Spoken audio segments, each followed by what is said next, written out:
আমাদের ভাইয়েরা সেখানে পাড়া দিয়েছে, কারা দুঃখ পেতে এসেছিল, আর কোন লেফটেন্যান্ট কর্নেল কাকে টেলিফোন করে, কথা কি বুঝতে পেরেছেন? কারা লুট করতে এসেছিল? আমি বিএনপির সেক্রেটারি আব্দুর রহমান সাহেবকে, ওই অ্যাডভোকেট আব্দুর রহমান সাহেবকে ইসলামের পূর্বে যুগে যারা যে অপরাধ করেছে, ইসলাম গ্রহণ করার সাথে সাথে তাদের সকল অপরাধ ক্ষমা করে দিয়েছে।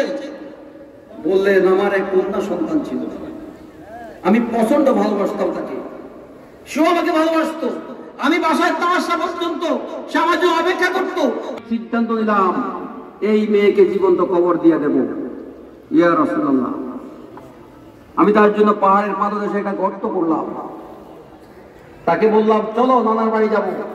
সুন্দর জামা পরে সে আমার সাথে নাচতে নাচতে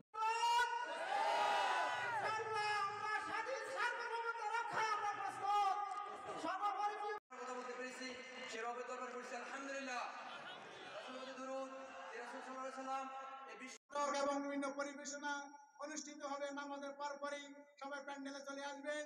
এখন সাময়িক নামাজের বিরতি, আপাতত সম্মেলনের কর্মসূচি এখানে সমাপ্তি ঘোষণা করছি। বাকি সমাপ্তি ঘোষণা করা হবে সাংস্কৃতিক অনুষ্ঠানের পরে। আপনারা সবাই নামাজের জন্য প্রস্তুতি গ্রহণ করে নামাজ পড়ে আবার প্যান্ডেলে চলে আসবেন। আপনাদের সবাইকে আন্তরিক ধন্যবাদ। শুরু হয়েছিল। সম্মানিত ভাই ও বন্ধুরা, এর করে নাই, একমাত্র সকল অন্যায়কে বরদাস্ত করেছে ডাইনি বুড়ি শেখ হাসিনা, ঠিক না?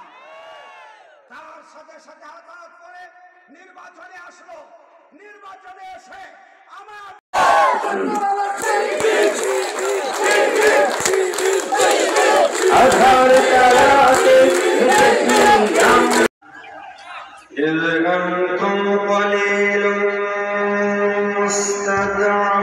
বাংলাদেশ জামাত ইসলামী জিন্দাবাদ, জিন্দাবাদ। মার্কা কি? দাঁড়িপাল্লা। মার্কা কি? দাঁড়িপাল্লা। আপনি যদি আমাদের কোম্পানির নামটা আমাদের ভিডিওর মধ্যে বলতে পারেন, তাহলে আপনি পাচ্ছেন 3600 টাকার একটা প্যাকেজ। কাজ করবে ইনশাআল্লাহ। আল্লাহ কবুল করুন, সকলে বলুন আমিন।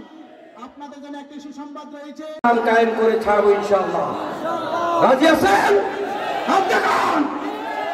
আল্লাহ তুমি আমাদের সবাইকে কবুল করো।